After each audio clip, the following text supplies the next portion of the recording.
D'abord, juste rappeler que même si la situation est exceptionnelle de ce point de vue-là, elle n'est pas totalement nouvelle non plus pour les Gazaouis, dans la mesure où ils vivaient déjà sous blocus. Oui. Et sous assistance humanitaire, oui, voire sous assistance respiratoire. Ouais. Donc, c'est parce qu'on parle souvent d'un avant et d'un après, mais en fait, il y a aussi une forme de continuité. Oui. Mais là, plus rien ne passe. Oui, là, c'est ce qu'on appelle un siège total qui est constitutif du point de vue du droit international d'un crime de guerre. On l'a dit, on le rappelle, vous avez cité la position et les efforts de Joe Biden.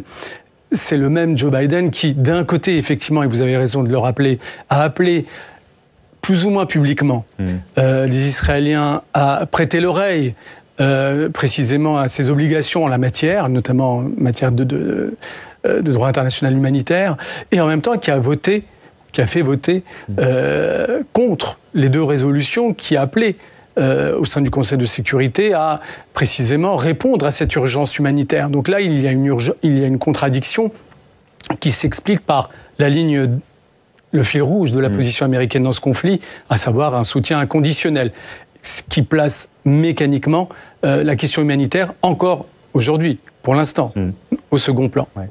C'est pas vraiment nouveau. On retrouve là l'essentiel des schémas des 6 guerres qui viennent d'être rappelés. C'est pratiquement le même schéma. C'est la dimension, l'acuité, l'intensité du conflit qui change. Mais fondamentalement... L'horreur des crimes perpétrés aussi. Oui, c'est ça auquel je pensais. La dimension, l'acuité des crimes, etc. Mais fondamentalement, vous avez une provocation, quel que soit celui qui est à l'origine de cette provocation, à laquelle répond une réaction de nature militaire, mais précisément, le cercle vicieux dont vous parlez, c'est pas seulement celui de la violence, c'est l'absence du politique. Il est là, en fait, je pense, le cercle vicieux. À aucun moment, une perspective politique n'apparaît. Et lorsqu'on parle ou lorsqu'on évoque les 6 guerres, entre-temps, qu'est-ce qu'il y a en fait ? Il y a un vide politique et une situation de blocus. Donc, vous voyez bien que l'équation, il faut à un moment donné prendre un peu de hauteur et de recul et se dire, mais en fait, une fois que cette séquence-là va se terminer, on va revenir à une forme de normalité. Et à quoi correspond cette normalité ? Une population qui vit dans une prison à ciel ouvert, vous voyez bien qu'on n'en sort pas. Et si on n'en sort pas, c'est parce qu'on raisonne trop en termes militaires, alors que le problème est de nature politique. Mais les organes onusiens, celui qui compte le plus, c'est le Conseil de sécurité. C'est à lui que revient la responsabilité finalement décisionnelle ou décisionnaire. Or, il est neutralisé. Il est complètement bloqué. Voilà, il est bloqué par un jeu de puissance assez classique. Le résultat est le même, c'est une neutralisation des uns des autres. Résultat, les 2 projets de résolution qui ont été soumis au vote pour précisément, et notamment, soit obtenir un cessez-le-feu, soit permettre l'assistance humanitaire, ont été neutralisés. Donc, vous voyez bien comment ce jeu de puissance ne permet pas aussi de dessiner l'après. Il y a une résonance très forte avec la guerre en Ukraine. Alors, soit j'essaie de prendre la balle au bond que permet mon camarade, dans la mesure où il a parlé de la Cour pénale internationale, et l'un des faits prégnants, saisissants dans la guerre en Ukraine, c'est la manière, la dextérité avec laquelle la Cour, à travers son procureur, a réagi.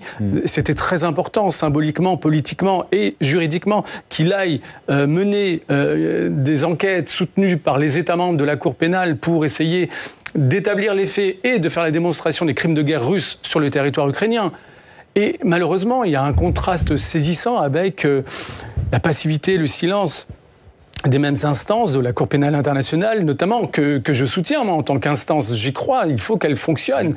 Et ce contraste-là, malheureusement, tout le monde le constate et nourrit précisément à la fois la défiance du Sud global vis-à-vis des discours occidentaux lorsqu'ils appellent à condamner soit la Russie dans le conflit face à l'Ukraine, soit Israël après les crimes qui ont été perpétrés contre ces civils, et plus largement, ça nourrit, alors je dirais même, c'est pire, la position russe et chinoise qui consiste à dire, écoutez, l'ordre international tel qu'il existe, il est le produit des puissances de l'après-Seconde Guerre mondiale. Ils fonctionnent lorsque leurs intérêts fonctionnent. Lorsque leurs intérêts ne correspondent pas aux mécanismes prévus, eh bien, tout est bloqué. C'est ce à quoi on assiste. Et malheureusement, tout cela, in fine, vous parlez de l'après, j'ai bien peur que la Russie, notamment, sorte renforcée de la séquence. Il faut quand même rappeler que Abbas, lorsqu'il arrive à la présidence de l'autorité palestinienne, c'est salué par la communauté internationale, monde occidental en particulier, et par Israël. Et il fait un choix politique très clair. Il considère que la violence, c'est une impasse. Et donc, il s'oppose frontalement au Hamas.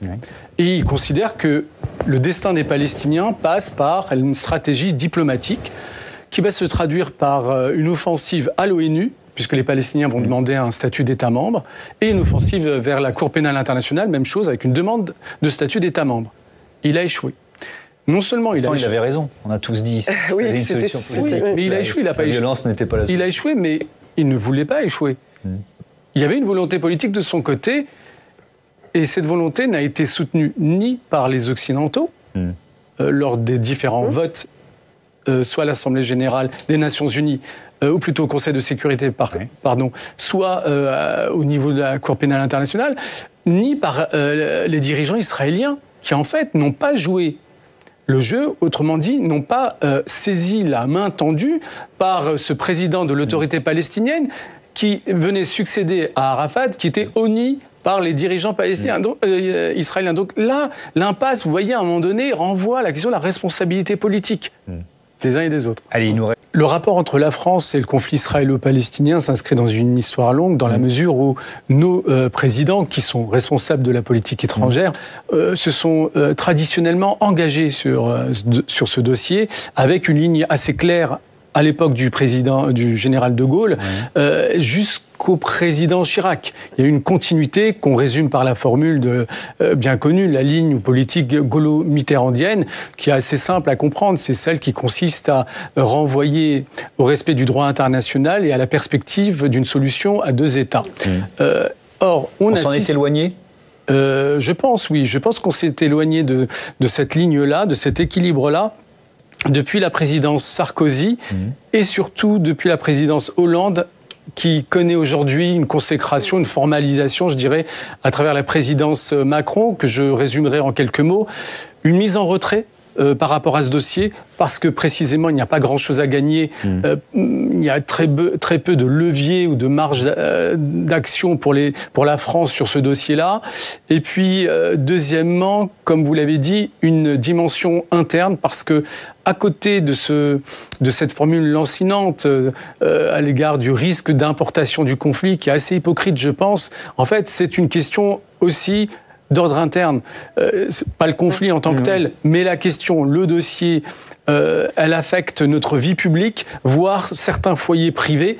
Et forcément, pour un chef d'État, qui est aussi un homme politique sous la Ve République, il n'est pas simplement au-dessus du débat, eh bien, il est obligé de prendre en considération les risques encourus par une position qui serait soit trop déséquilibrée, soit qui serait mal interprétée. Et donc, il y a une forme de prudence qui se traduit notamment par une forme d'inaction. Alors, juste un élément objectif, lorsque je dis qu'il y a une forme de rupture par rapport à la ligne gaulo-mitterrandienne, la France n'a pas appelé, dans les premiers temps, un cessez-le-feu. Il y a eu un long silence qui rompt avec notre tradition, qui consistait notamment dans ce type de configuration conflictuelle à appeler un cessez-le-feu et à une solution au moins humanitaire dans un premier temps. Il y a eu silence, par contraste.